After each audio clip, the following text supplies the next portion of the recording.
الحمدللہ کفا وسلام علی عبادہ الذین اصطفیٰ اما بعد فاعوذ باللہ من الشیطان الرجیم بسم اللہ الرحمن الرحیم کاف یا عین صاد ذکر رحمت ربک عبدہ زکریا صدق اللہ العلی العظیم۔ بزرگان محترم اور دوستو، السلام علیکم ورحمۃ اللہ وبرکاتہ۔ آج کی تراویح میں 16ویں پارے کی تلاوت کی گئی ہے اور 16ویں پارے میں تقریباً 3 سورتوں کا احاطہ ہوتا ہے۔ سورہ کہف جس کا کچھ حصہ 16ویں پارے میں ہے، اختتامی حصہ جس کا خلاصہ کل 11ویں تراویح میں آپ کے سامنے آ چکا ہے، اور 16ویں پارے میں 2 مکمل صورتیں اس کے علاوہ اور شامل ہیں، سورہ مریم اور سورہ طٰہٰ۔ اور انشاءاللہ العزیز آج آپ کے سامنے ان دونوں صورتوں کا مختصر خلاصہ پیش کیا جائے گا۔ سورہ طٰہٰ، سورہ مریم، یہ دونوں صورتیں مکی ہیں، تو سب سے پہلے سورہ مریم کے مختصر مضامین اور اس کو خلاصے کو سمجھنے کی کوشش کرتے ہیں۔ سورہ مریم یہ حبشہ کی ہجرت سے پہلے اللہ کے رسول صلی اللہ علیہ وسلم پر نازل ہوئی، اور سورہ مریم میں اللہ تعالیٰ نے حضرت زکریہ علیہ السلام، حضرت مریم علیہ السلام، حضرت ابراہیم علیہ السلام اور حضرت اسماعیل اور حضرت موسیٰ علیہ السلام کا ذکر فرمایا ہے۔ اس سورہ کی جو خصوصیات ہیں ان میں پہلی بات تو یہ ہے کہ اللہ تعالیٰ نے اس صورت میں اہل ایمان کو اس بات کی طرف اشارہ فرمایا ہے کہ جن حالات سے تم گزر رہے ہو، یہ ہجرت اور یہ مشقتیں، یہ سب چیزیں تم سے پہلے ایمان والوں پر آ چکی ہیں، اور ہجرت کا وہ دور جس سے مسلمان گزرنے والے ہیں، تو سیدنا ابراہیم علیہ السلام کی ہجرت ان کے سامنے پیش کی گئی ہے، اور بتایا کہ کس طرح سے اللہ تعالیٰ نے سیدنا ابراہیم کو ایک مشرک اور نافرمان اور ظالم قوم سے نجات عطا فرمائی، اور کیسے سیدنا ابراہیم کو ہجرت کے نتیجے میں اللہ تعالیٰ نے وادی مکہ میں بسایا اور ان کو بلندیاں عطا فرمائی۔ اب اگر ہم اس میں دیکھیں تو سورہ مریم کے جو ابتدائی مضامین ہیں اس میں اللہ رب العالمین نے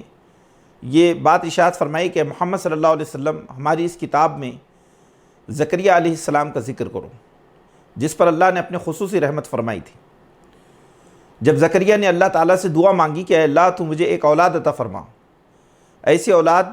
جو میری وارث ہو، جو ابراہیم، اسحاق، یعقوب اور اسحاق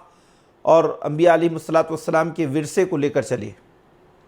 جو نیک و صالح ہو۔ تو حضرت زکریہ علیہ السلام نے بالکل بڑھاپے کی عمر میں یہ دعا مانگی، اور اللہ تعالیٰ نے بڑھاپے میں ان کو یحییٰ علیہ السلام کی خوشخبری سنا دی، اور یحییٰ علیہ السلام کی جو خوبیاں قرآن مجید نے یہاں بیان فرمائی، ان کی حضرت زکریہ علیہ السلام کے سامنے تو کہا کہ ایک ایسا نبی ہوگا کہ جو اس سے پہلے اتنا ذکر اور چرچا جس کا نہ ہوا ہو، اور ایک ایسا پیغمبر کہ جو ایک ایسا شخص یحییٰ ہوگا، اے زکریا ہم تمہیں ایک ایسے بیٹے کی خوشخبری دیتے ہیں جو بیٹا اپنے والدین کا نہایت ہی فرما بردار ہوگا، بہت اعلیٰ اخلاق کا حامل ہوگا، اور جو نماز قائم کرے گا، زکوٰۃ دے گا، اور جس کو اللہ اپنے علم و حکمت سے نوازے گا۔ اور جب یحییٰ علیہ السلام تھوڑے بڑے ہوئے تو اللہ تعالیٰ نے یحییٰ علیہ السلام کو یہ نصیحت کی کہ خذ الکتاب بقوہ وآتینا الحکم الحکم صبیہ، کہ ہم نے یحییٰ سے کہا کہ اللہ کی اس کتاب کو مضبوطی سے تھام لو، اور ہم نے بچپن ہی میں اسے علم و حکمت عطا فرمایا، اس کو حکم عطا فرمایا، تفقہ فی الدین عطا فرمایا۔ تو گویا کہ یہاں قرآن مجید نے حضرت یحییٰ علیہ السلام کا جو ذکر فرمایا تو اس کے کئی پس منظر ہے۔ ایک تو یہ ہے کہ حضرت زکریہ علیہ السلام نے حضرت مریم علیہ السلام کو جب دیکھا تھا تو مریم علیہ السلام کی خوبیوں کو، ان کی شخصیت کے مختلف پہلوؤں کو دیکھ کر، ان کے علم و حکمت کو دیکھ کر ان کے دل میں بھی یہ آرزو پیدا ہوئی کہ ان کو بھی ایسی اولاد نصیب ہوں۔ تو اس میں ایک بہت بڑا سبق یہ ملتا ہے کہ ایک انسان کو اللہ سے ہمیشہ نیک اولاد کے لیے دعا مانگنی چاہیے، اور وہ اولاد صحیح معنی میں انسان کے لیے نیک اولاد، اچھی اولاد وہ ہے جو اللہ تعالیٰ کے احکامات کی پابند ہو اور زمین پہ نیک و صالح ہو۔ پھر اس کے بعد میں اللہ تعالیٰ نے حضرت مریم علیہ السلام کی زندگی کا وہ باب پیش کیا کہ مریم علیہ السلام کو اللہ تعالیٰ نے ان کے فرشتے بھیج کر، حضرت جبریل کو بھیج کر یہ بتایا کہ تمہارے گھر میں بیٹا ہونے والا ہے۔ اور جب مریم علیہ السلام نے اس بات کو سنا تو وہ ششدر اور حیران رہ گئی، اور اس نے کہا کہ مجھے کیسے اولاد ہو سکتی ہے جبکہ مجھے کسی مرد نے چھوا نہیں، نہ میں کوئی زانی اور بدکار عورت ہوں۔ تو انہوں نے کہا کہ ایسا ہی ہوگا، یہ اللہ کا حکم ہے۔ اور پھر اس کے بعد میں حضرت مریم علیہ السلام کے کوکھ میں اللہ تعالیٰ نے اولاد، بہت ہی مبارک اولاد حضرت عیسیٰ مسیح علیہ السلام کو بھیج دیا۔ اور پھر اس کے بعد میں ان کی ولادت کا جب وقت آیا تو وہ ایک دور دراز کنارے، ایک دور دراز مقام پر، مشرقی بستی کے مشرقی علاقے میں دور جا کر کسی ویران جگہ پر وہ چلی گئیں، اور وہاں پر ان کے جب بچہ پیدا ہوا تو جس درخت کے تحت وہ تھی، نیچے وہ تھی، اس درخت سے کھجوریں رسدار ان کے لیے ٹپکی، اور ان کے نیچے سے پانی کا چشمہ جاری ہوا، اور اس طرح سے ایک مبارک اولاد عیسیٰ مسیح علیہ السلام ان کے گھر پیدا ہوئے۔ تو اس وقت اللہ تعالیٰ نے حضرت مریم علیہ السلام سے یہ کہا کہ وہ لوگوں کو اس کا جواب نہ دیں، بلکہ لوگوں سے کہے کہ میں نے چپ کا روزہ رکھ لیا ہے۔ یعنی بنی اسرائیل میں چپ کا روزہ جس کو رکھا جاتا تھا، کہ جس میں روزے کی حالت میں وہ کلام بھی نہیں کرتے تھے، 3 دن تک اس حالت میں حضرت مریم علیہ السلام رہی۔ اور انہوں نے کہا کہ لوگ اگر پوچھتے ہیں کہ یہ بچہ کیسا، تو اس کا جو ہے اس سے کہو کہ وہ بچے سے پوچھ لیں، کیونکہ اللہ کی نشانیوں میں سے ایک نشانی ہے۔ انہوں نے کہا کہ یہ بچہ تو بات نہیں کر سکتا، لیکن انہوں نے پوچھا جب، تو حضرت عیسیٰ علیہ السلام نے بالکل اپنے گہوارے میں، جبکہ وہ بالکل 2-3 روز کے بچے ہیں، انہوں نے اپنی زبان مبارک سے لوگوں کو بتایا کہ میں اللہ کا بندہ ہوں، میں اللہ کا نبی ہوں، اور اپنی جو ہے اپنا تعارف انہوں نے لوگوں کے سامنے پیش کیا، اور لوگ حیران ہو گئے۔ اور اس طرح قرآن مجید نے یہ بتایا کہ مریم انتہائی پاک باز اور صاف ستھری خاتون تھی، بہت اعلیٰ اخلاق اور اعلیٰ معیار کی زندگی گزارنے والی خاتون تھی۔ اب آپ دیکھیے کہ یہ جو واقعہ ہے، اس واقعے کے پس منظر میں قرآن نے کئی وہ عقیدے کی خرابیاں جو کہ نصارہ میں، کرسچنس میں پائی جاتی ہے، اس کی اصلاح کی، اور یہ بتایا کہ عیسیٰ مسیح علیہ السلام کی جو پیدائش ہے، وہ پیدائش اللہ تعالیٰ کے قانون قدرت کے مطابق ہیں۔ جس طرح آدم علیہ السلام کی پیدائش ہوئی، ایسے عیسیٰ مسیح کی پیدائش ہوئی، اور ایسا نہیں ہے کہ وہ اللہ کے نعوذ باللہ بیٹے ہیں۔ یہ ساری تہمتیں جو اللہ کی ذات پر بنی اسرائیل نے یا نصارہ نے لگائی ہیں، قرآن نے اس کو یہاں قلعدم قرار دیا، اس کی تنسیخ کی، اس کی تردید کی، اور یہ بتایا کہ عیسیٰ مسیح کی جو دعوت تھی وہ خالصتاً توحید کی دعوت تھی۔ پھر اس کے بعد میں ہم دیکھتے ہیں کہ قرآن مجید میں یہ جو آیات سورہ مریم میں نازل ہوئی، جس میں تو اللہ کی توحید کا عظیم الشان ذکر ہے، اور یہ ساری چیزیں اس میں موجود ہیں۔ تو یہ جو حبشہ کارواں پہنچا مہاجرین کا، جس کے سردار حضرت جعفر بن ابی طالب تھے، تو انہوں نے نجاشی کے دربار میں انہی آیات کو پڑھ کر سنایا تھا۔ آپ جانتے ہیں کہ وہ واقعہ بہت مشہور ہے کہ نجاشی کے دربار میں جب کفار مشکہ کا سفیر پہنچا اور عمرو بن عاص، اور انہوں نے کہا کہ یہ لوگ عیسیٰ مسیح علیہ السلام کے بارے میں ایسا اور ایسا عقیدہ رکھتے ہیں، اور مریم علیہ السلام کے بارے میں ایسا اور ایسا عقیدہ رکھتے ہیں، یہ عیسائیوں پر بھی تنقید کرتے ہیں، اور اس طرح سے گویا ان کو عیسائی دنیا میں بھی ان کو جو ہے معطوب بنانے کی کوشش کی۔ تو اس وقت حضرت جعفر بن ابی طالب نے سورہ مریم کی تلاوت نجاشی کے دربار میں کی، اور نجاشی نے سورہ مریم کے مضامین کو سن کر نجاشی اشکبار ہوا، رو پڑا، اور اس نے یہ کہا کہ جو یہ آیات ہے اور یہ جو کلام ہے یہ اللہ کا کلام ہے اور یہ صداقت پر مبنی کلام ہے۔ پھر اس کے بعد میں قرآن مجید نے بہت اعزاز کے ساتھ سیدنا ابراہیم کا ذکر قرآن جیسی کتاب مقدس میں کرنے کا حکم دیا کہ وَاذْكُرْ فِي الْكِتَابِ ابراہیم إِنَّهُ كَانَ صِدِّيقًا نَبِيًّا، اے پیغمبر ہماری اس کتاب میں ابراہیم کا ذکر کرو کہ وہ اللہ کا راست باز پیغمبر تھا۔ پھر اس کے بعد میں قرآن نے کہا کہ دیکھو ابراہیم کی زندگی کے اس واقعے کو کہ جو ان کی زندگی کا ایک بہت سبق آموز واقعہ ہے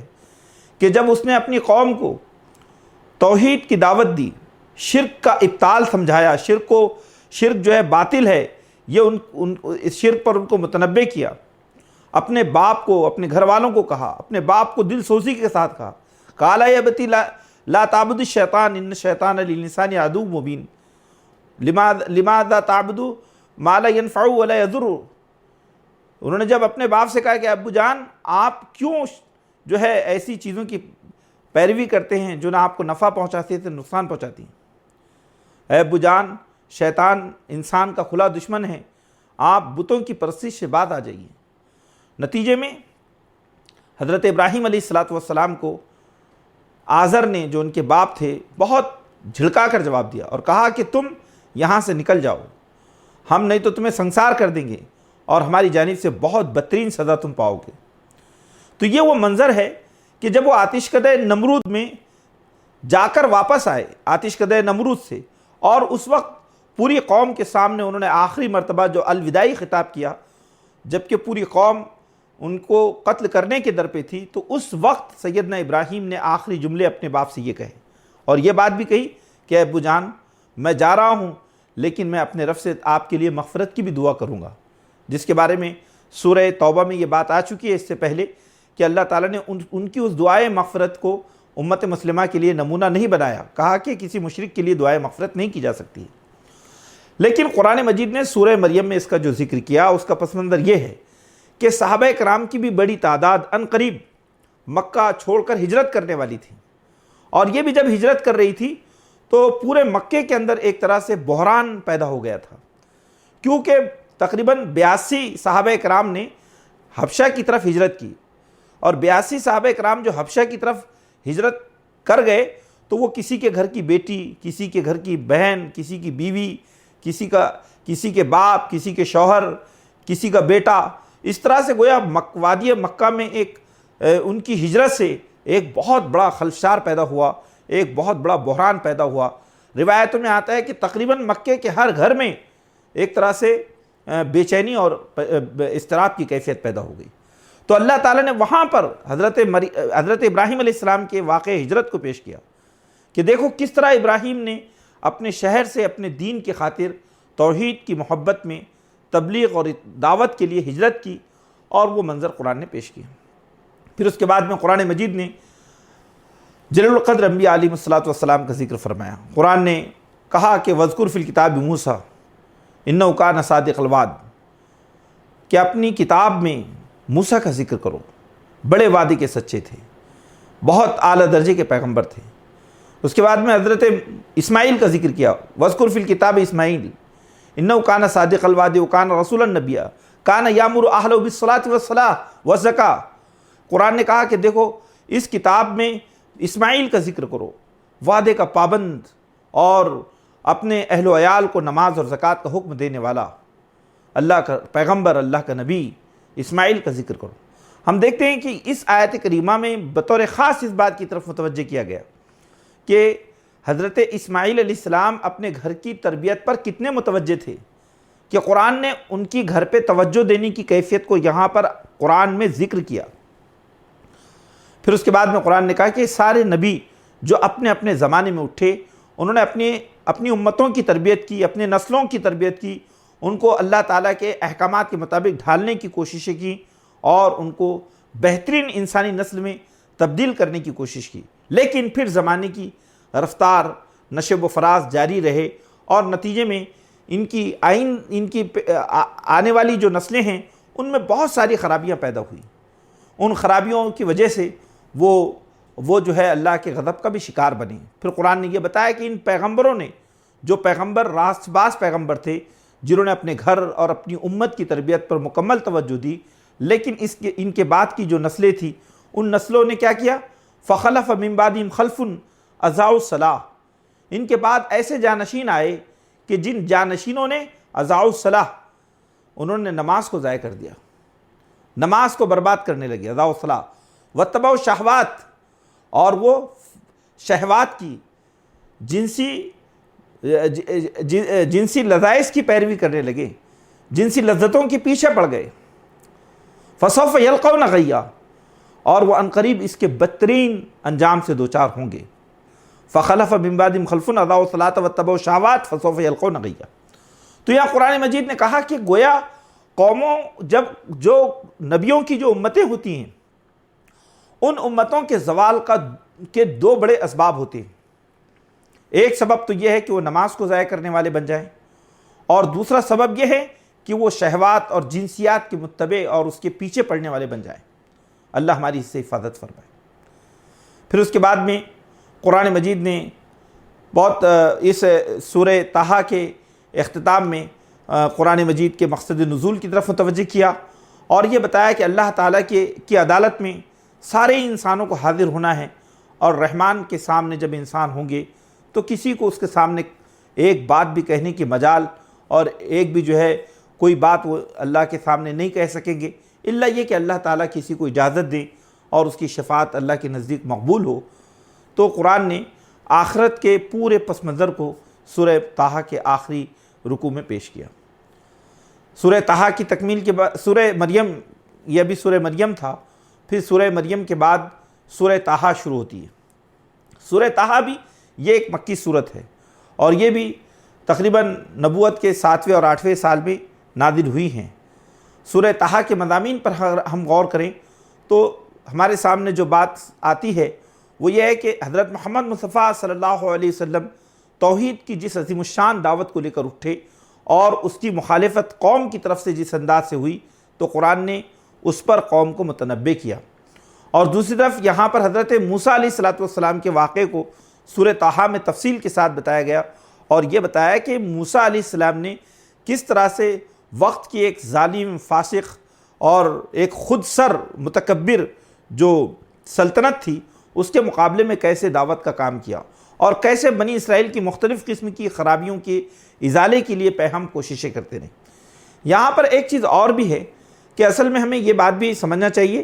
کہ کفار مکہ اور دیگر جو متکبرین تھے، وہ رسول کو رسول ماننا اسی صورت میں سمجھتے تھے کہ رسول اگر کوئی مان لیا جائے تو اس صورت میں جبکہ اس کی رسالت کا جو اعلان ہے آسمان سے ہو، شور ہو، ہنگامے ہو، اجلاس ہو، جلوس ہو، اور پوری دنیا میں ایک غلغلہ ہو کہ اللہ کا پیغمبر زمین پہ آیا ہے، پوری شان و شوکت کے ساتھ، پورے اعلان اور پوری حشمت کے ساتھ، اور فرشتوں کے قافلے اس کے ساتھ ہوں. اس طرح سے گویا ان لوگوں کے ذہن میں بات تھی کہ نبی ایسے آنے چاہیے. لیکن اللہ تعالیٰ نے سورہ طٰہٰ میں یہ بات بھی ان کے سامنے رکھی کہ دیکھو نبی، اللہ تعالیٰ نے نبوت جن لوگوں کو عطا فرمائی تو بہت ہی پراسرار طریقے سے اور بہت خاموشی کے ساتھ نبوت کے منصب جلیل پر فائز کیا ہے. حضرت محمد مصطفیٰ صلی اللہ علیہ وسلم غار حرا میں تھے، اور غار حرا میں رات کے اندھیروں میں اللہ تعالیٰ نے قرآن کا نزول ان پہ فرمایا. وہ تنہا تھے، پیغمبر جبریل ان کے سامنے آئے. اور اسی طرح سے اللہ تعالیٰ نے سورہ طٰہٰ میں حضرت موسیٰ علیہ السلام کی نبوت کے اس منظر کو پیش کیا کہ کیسے حضرت موسیٰ وادی مقدس میں گئے، جس کو طوا کہا جاتا ہے، اور اس وادی مقدس میں انہوں نے اللہ تعالیٰ نے ان کو کیسے نبوت سے سرفراز کیا اور کس طرح سے ان کو ایک مشن پر مامور کیا. اب اگر ہم سورہ طٰہٰ کے ابتدائی مضامین پر غور کریں تو پہلے اللہ تعالیٰ نے یہ بات کہی کہ دیکھو اے محمد صلی اللہ علیہ وسلم، یہ قرآن جو ہم نے نازل کیا ہے تو یہ قرآن اس لیے نازل نہیں کیا کہ آپ کو مشکلات کا شکار بنا دیں، آپ کو الجھنوں میں اور مشقتوں میں ڈال دیں، بلکہ یہ قرآن تو ان لوگوں کے لیے نصیحت اور سبق ہے جو اللہ سے ڈرتے ہیں، جو اللہ کی عظمت اور اس کی کبریائی کو محسوس کرتے ہیں. طٰہٰ ما انزلنا علیک القرآن لتشقی الا تذکرۃ لمن یخشی. یہاں قرآن نے کہا کہ طٰہٰ، اے پیغمبر، ہم نے یہ قرآن اس لیے نازل نہیں کیا کہ آپ کو مشقتوں کا شکار بنا دیں۔ گویا اللہ تعالیٰ نے قرآن کے مقصد نزول کو بیان کیا، چونکہ نبی کریم صلی اللہ علیہ وسلم پر جب مکے میں قرآن کی آیتیں نازل ہو رہی تھی تو جیسے جیسے قرآن کا نزول شروع ہوتا اور قرآن کے پیغام کی ترسیل مکے کی وادیوں میں ہوتی، مکے کی گلیوں میں ہوتی، تو مخالفتوں کے طوفان برپا ہو جاتے، لوگ صحابہ کرام کی جان پر بناتے، نبی کریم صلی اللہ علیہ وسلم کو ہر طرح سے ستانے اور آپ کو مٹانے کی کوششیں کی جاتی۔ گویا ایسا کہ قرآن کے نزول کی وجہ سے ایسا لگتا کہ گویا مشکلات اور مصیبتیں ایک سیلاب کی طرح، ایک پانی کی طرح جو پانی کے کسی پہاڑ کی بلندی سے زمین کی طرف آ رہا ہو۔ تو قرآن نے اس وقت یہ کہا کہ اے محمد صلی اللہ علیہ وسلم، یہ کتاب جو آپ کو بخشی گئی ہے یہ اعلیٰ درجے کی نصیحت ہے، اور یہ نصیحت ان لوگوں کو صراط مستقیم کی روشنی دیتی ہے جو اللہ پر ایمان رکھنے والے ہیں، جو اللہ سے ڈرنے والے ہیں۔ پھر اس کے بعد میں قرآن مجید نے یہ بات ارشاد فرمائی کہ دیکھو، یہ اللہ کی کتاب اس رب کی طرف سے نازل کرتا ہے جو آسمانوں کا بھی پروردگار ہے اور زمینوں کا بھی پروردگار ہے، پوری کائنات پر جس کا تخت سلطنت ہے اور کائنات کی ہر چیز اس کے قبضہ قدرت میں ہے۔ پھر اللہ تعالیٰ نے حضرت محمد مصطفیٰ صلی اللہ علیہ وسلم کے سامنے حضرت موسیٰ علیہ السلام کی پیغمبری جو ان کو بخشی گئی، جو نبوت ان کو عطا کی گئی، وہ تاریخ کے اس واقعے کو پیش کیا اور کہا کہ دیکھو، یہ لوگ جو آپ کی نبوت کے بارے میں ایسی اور ایسی باتیں کرتے ہیں کہ آپ کی نبوت کا اعلان ہونا چاہیے تھا اور بڑے پیمانے پر ایسے اس طرح کے شان و شوکت کے مظاہرے ہونے چاہیے تھے، انہوں نے کہا دیکھو ایسا نہیں ہے، ہم نے دنیا میں جتنے پیغمبروں کو نبوت عطا کی بہت خاموشی کے ساتھ اللہ نے ان نبیوں کو اپنے مشن پر فائز کیا۔ یہاں قرآن مجید نے کہا کہ موسیٰ کی تاریخ کو دیکھو، ایک جلیل القدر پیغمبر ہیں، جب موسیٰ علیہ السلام مدین سے اپنے وطن کی طرف واپس ہو رہے تھے، مصر کی طرف، تو وہ وادی طوا میں ٹھہرے، پہاڑی پر گئے اور وہاں جا کر وہ آگ کی تلاش میں گئے، آگ، تاکہ وہ آگ لا کر وہ اپنے گھر کے بیوی بچوں کو گرمی پہنچا سکے، رات کے اندھیرے میں ان کے لیے وہ آگ ایک طرح سے سردی کے بچاؤ کے لیے کام آ سکے۔ جب وہ وہاں اپنی لاٹھی لے کر پہنچے تو کیا دیکھتے ہیں، وہ آگ نہیں ہے بلکہ وہ تو نور کا ایک شعلہ ہے، اور وہاں پر حضرت موسیٰ علیہ السلام کو ایک آواز آئی اور اس آواز نے کہا کہ اے موسیٰ، میں تیرا رب ہوں، فخلا نعلیک، تو اپنے جوتوں کو اتار لے اور مجھ سے قریب ہو جا، اندر داخل ہو جا۔ انا اخترتک یا موسیٰ، اے موسیٰ میں نے تجھے اپنے کام کے لیے چن لیا ہے۔ اب موسیٰ علیہ السلام پھر قریب ہوئے، پھر موسیٰ علیہ السلام کو اللہ تعالیٰ نے وہاں پر پہلا پیغام یہ دیا کہ اننی انا اللہ لا الہ الا انا فاعبدنی اقیم الصلاۃ لذکری وان الساعۃ لآتیۃ، کہ اے موسیٰ میں تمہارا رب ہوں، اننی انا اللہ، میں اللہ ہوں، لا الہ، کوئی الہ نہیں ہے سوائے میری ہی عبادت کرو اور میری یاد کے لیے نماز قائم کرو، اور یہ یاد رکھو کہ ایک گھڑی آنے والی ہے اور وہ گھڑی جو احتساب کی گھڑی ہوگی، انسانوں کے حساب کا دن ہوگا، وہ آنے والا ہے۔ یہ گویا توحید اور معاد کا پہلا پیغام حضرت موسیٰ علیہ السلام کو وادی طوا میں دیا گیا، وادی مقدس میں دیا گیا۔ یہاں طوا سے مراد، ایک بعض لوگ کہتے ہیں کہ طوا کے معنی یہاں مقدس کے، وہ کوئی بھی جگہ ہو سکتی ہے لیکن اس کو وادی مقدس کہا ہے قرآن مجید نے، کیونکہ وہاں پر اللہ تعالیٰ نے حضرت موسیٰ علیہ السلام سے ہم کو نبوت عطا فرمائی اور ان سے ہم کلام ہوئے۔ اب آپ دیکھیے کہ یہاں یہ جو آیات ہیں، انہی آیات نے حضرت عمر رضی اللہ تعالیٰ عنہ کے دل کو ایمان کی روشنی سے منور کیا تھا۔ ہم جانتے ہیں کہ حضرت عمر رضی اللہ تعالیٰ عنہ رسول خدا صلی اللہ علیہ وسلم کو شہید کرنے اور ان کے قتل کرنے کے منصوبے سے نکلے، ارادے سے نکلے، لیکن راستے میں ایک شخص سے ان کی ملاقات ہوئی، اور جب وہ شخص بھی مومن تھا اور انہوں نے جیسے ہی اس بات کو بھانپ لیا کہ عمر کے ارادے صحیح نہیں ہیں، تو انہوں نے حضرت عمر کو ان کی بہن کی طرف متوجہ کیا اور بہنوئی کی طرف متوجہ کیا، حضرت فاطمہ بن خطاب کی طرف متوجہ کیا، حضرت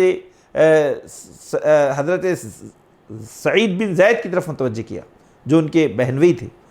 اور جب وہ کہا کہ جا کر اپنے بہن اور بہنوئی کی خبر لو، وہ لوگ بھی محمد صلی اللہ علیہ وسلم کے پیچھے ہیں، وہ بھی ان کی بات مانتے ہیں۔ اور حضرت عمر جب اپنے بہن اور بہنوئی کی طرف گئے ان کے گھر، تو انہوں نے آیات اپنے ذہن میں کچھ سنی اور محسوس کیا کہ اللہ کے رسول کا کلام ہے، اور اس کے بعد میں حضرت خباب بن ارت جو وہاں پر قرآن مجید پڑھا رہے تھے وہ وہاں سے ہٹے، اور حضرت عمر نے اپنے بہنوے کو اتنا مارا کہ وہ بے ہوشی کے قریب پہنچ گئے، اور پھر اس کے بعد میں پھر ان سے پوچھا کہ اب بتاؤ تمہارا کیا معاملہ ہے؟ تو انہوں نے کہا کہ اگر تم نے ہم کو مار بھی ڈالا تو بھی ہم اپنے دین سے منحرف ہونے والے نہیں ہیں۔ اس کے بعد حضرت عمر پگھل گئے، اور انہوں نے محسوس کیا کہ واقعی یہ کوئی اتنی بڑی بات ہے کہ جس بات کا نے ان کے دلوں پہ اتنا اثر کیا، اور پھر انہوں نے قرآن مجید سنانے کا تقاضا کیا، اور ان کے سامنے سورہ مریم کی آیات پڑھ کر سنائی گئی۔ تو ان آیات کو سننے کے بعد سیدنا عمر رضی اللہ تعالیٰ عنہ کا دل ایمان کی روشنی سے منور ہو گیا۔ قرآن مجید یہ کہتا ہے کہ حضرت موسیٰ علیہ السلام جو وادی مقدس میں تھے، وہاں پر اللہ تعالیٰ نے حضرت موسیٰ کو معجزات عطا فرمائے۔ ان کے ہاتھ میں جو لاٹھی تھی، اس لاٹھی کو اژدھا اللہ تعالیٰ نے اس کو جو ہے بنانے کا معجزہ عطا فرمایا۔ ان کے ہاتھ کو جو ہے روشن ید بیضا کی طرح، یعنی ایک روشن ہاتھ بنا دیا، اور پھر اس طرح سے ان سے کہا گیا کہ موسیٰ تم فرعون کے پاس جاؤ، وہ بڑا سرکش ہو چکا ہے، اور فرعون کو ہمارا پیغام سنا دو۔ حضرت موسیٰ علیہ السلام نے جب اس بات کی حقیقت کو جانا کہ یہ کتنا بڑا مشن ہے، انہوں نے سوچا کہ یہ پیغمبری کا مشن یہ گویا فرعون وقت کو مخالفت اور اس کی دشمنی کی دعوت دینے کے برابر ہے۔ وہ چونکہ اس حقیقت سے واقف تھے کہ فرعون کا نظام حکومت کیسا ہے اور کیسے وہ بنی اسرائیل پہ ظلم و ستم ڈھاتا ہے، تو اس وقت حضرت موسیٰ علیہ السلام نے اللہ تعالیٰ سے جو دعا مانگی وہ دعا غیر معمولی دعا ہے۔ انہوں نے نبوت کے اس مشن کو اپنے کندھے پر لینے کے بعد فوراً اپنے زبان سے جو کلمات ادا کیے، قرآن مجید نے ان کلمات کو سورہ طٰہٰ میں رقم فرما دیا کہ انہوں نے کہا رب اشرح لی صدری، اے اللہ میرے سینے کو کھول دے، رب اشرح لی صدری ویسر لی امری، اور میرے کام کو آسان بنا دے، میرے لیے میرے کام کو آسان بنا دیا۔ واحلل عقدۃ من لسانی قولی، واحلل عقدۃ من لسانی یفقہوا قولی، اور میرے زبان کی گرہوں کو کھول دے تاکہ لوگ میری بات کو سمجھ سکیں۔ اور ہارون اخی اشدد بہ ازری، اور میرا بھائی ہارون ہے، پروردگار اس کے ذریعے مجھے طاقت عطا فرما، اسے بھی میرے مشن کا حصہ بنا دے، اسے بھی میرا وزیر اور میرا معاون بنا دے۔ اب آپ دیکھیے کہ یہاں پر حضرت موسیٰ علیہ السلام کی دعا کے جو کلمات ہیں، یہ ہر سچے مومن اور داعی کی زبان کے کلمات ہیں۔ ہر داعی کی یہ خواہش ہوتی ہے اور اس کو ہونی چاہیے۔ جو بھی اسلام کا سچا داعی ہے اس کی یہ دعا ہے، رب اشرح لی صدری، اے اللہ میرے سینے کو کھول دے۔ یہاں اشراح صدر سے مراد کیا ہے؟ اس سے مراد ہے سینے کو عزم و حوصلے سے بھر دے، امیدوں سے بھر دے۔ میرا دل، میرا دماغ اور میرا دل یہ حوصلوں سے، تمناؤں سے، آرزوؤں سے مالا مال ہو، میں ذہنی طور پر بہت ہی مطمئن ہو جاؤں اور بہت پر حوصلہ بن جاؤں، حوصلہ مند بن جاؤں، اور میرے کام کو میرے لیے آسان بنا دیں، اور مجھے جو ہے تو قوت گویائی عطا فرما تاکہ لوگ میری بات کو سمجھ سکیں۔ ایک داعی کو اس بات کی کوشش کرنی چاہیے کہ اس کی جو زبان پہ قدرت ہے غیر معمولی ہو،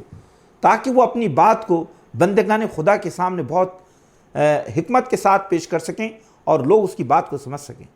اور اسے اپنی دعوت کے لیے ہم نوا پیدا کرنا چاہیے،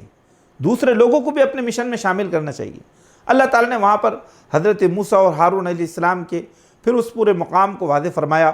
کہ کس طرح سے حضرت موسیٰ اور ہارون کو اللہ تعالیٰ نے کہا کہ دیکھو اب تم دونوں مل کر، اللہ نے موسیٰ سے کہا کہ تم اور ہارون دونوں مل کر فرعون کے دربار میں جاؤ، اور فرعون کے دربار میں جانے کے بعد میں تم لوگ بہت عمدہ اور نرم لہجے میں فرعون سے گفتگو کرو، قل لہما قولا لینا لعلہ یتزکیٰ۔ قرآن نے کہا کہ نرم لہجے میں فرعون سے گفتگو کرو، شاید کہ وہ پاک بازی کا راستہ اختیار کرے، شاید کہ وہ اپنے آپ کو پاک کرے۔ اب آپ دیکھیے کہ وقت کا اتنا بڑا متکبر جو اپنے آپ کو خدا کہتا ہو، اللہ تعالیٰ نے اس سے بھی گفتگو کا طریقہ بتایا ہے۔ اللہ یہ کبھی نہیں چاہتا ہے کہ داعی کی زبان میں سختی ہو، اس کا لب و لہجہ جو ہے سخت ہو، اس کے الفاظ دل کو توڑنے والے ہو، کبھی نہیں۔ ایسا داعی اپنی دعوت کو نقصان پہنچا سکتا ہے۔ ہماری دعوت کتنی اعلیٰ اور کتنی عرفہ کیوں نہ ہو، لیکن ہماری دعوت کے ساتھ ہمارا اسلوب دعوت، ہماری جو ہے لسان دعوت، ہماری دعوت کی جو زبان ہے وہ بھی اتنی اعلیٰ اور اتنی عرفہ ہونا چاہیے۔ پھر اس کے بعد میں قرآن مجید نے یہ بات ارشاد فرمائی کہ دیکھو اللہ تعالیٰ نے انسانوں کو مٹی سے پیدا کیا ہے، مِنْهَا خَلَقْنَاكُمْ، ہم نے تمہیں اسی مٹی سے پیدا کیا ہے۔ اللہ نے بہت ساری مخلوقات کا ذکر فرمایا اور کہا کہ اس مٹی سے ہم نے تمہیں پیدا کیا، مِنْهَا خَلَقْنَاكُمْ وَفِيهَا نُعِيدُكُمْ، اور یاد رکھو کہ اسی مٹی میں ہم تمہیں لوٹانے والے ہیں، اسی مٹی میں ہم تمہیں 2 مرتبہ لے جائیں گے۔ فِيهَا نُعِيدُكُمْ وَمِنْهَا نُخْرِجُكُمْ تَارَةً أُخْرَىٰ، اور پھر اس کے بعد اسی مٹی سے 2 مرتبہ تمہیں ہم اٹھائیں گے۔ آپ دیکھیے کتنی بڑی بات ہے، یہ بہت بڑی بات ہے جو قرآن نے یہاں کہی ہے کہ یہ جس زمین پر تم ہو، اس زمین کی مٹی سے اللہ نے تمہارے وجود کو بنایا، اور پھر تمہیں ایک مہلت عمل عطا فرمائی، اور وہ مہلت عمل کا ایک دور ہے، وہ دور عنقریب ختم ہوگا، پھر ہم تمہیں 2 مرتبہ اسی مٹی میں ملا دیں گے، پھر اس مٹی میں تم برسوں تک رہو گے، وہ ایک تمہارا دوسرا دور ہوگا، پھر ایک تیسرا دور آئے گا، اسی مٹی سے ہم 2 مرتبہ تمہیں اٹھا کھڑا کریں گے۔ یہ ہے انسان کی زندگی کی حقیقت۔ آج ہم دیکھتے ہیں کہ جب ہم مردوں کو دفن کرتے ہیں تو اس آیت کریمہ کو زبان پہ لاتے ہیں، لیکن اس سے ہم نصیحت حاصل نہیں کرتے، ہم اس سے سبق حاصل نہیں کرتے۔ اس کے بعد میں قرآن مجید نے حضرت موسیٰ علیہ السلام کی زندگی کے اور بھی ادوار کو پیش کیا، جس میں یہ بات بتائی کہ موسیٰ علیہ السلام کو موسیٰ علیہ السلام نے بنی اسرائیل کو جب وہاں سے لے کر وہ نکلے، فرعون کے ظلم و ستم سے، اس کی سلطنت سے لے کر نکلے، اور سمندر کو عبور کر کے بنی اسرائیل کو وادی طور میں لے کر پہنچے، وہاں وادی سینا میں لے کر پہنچے، اور وہاں پہنچنے کے بعد میں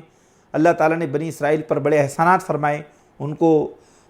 لیکن اور اس وقت جب ان کو وادی سینا میں رکھا گیا تو حضرت موسیٰ علیہ السلام بہت تیزی کے ساتھ توریت کی تختیاں لانے کے لیے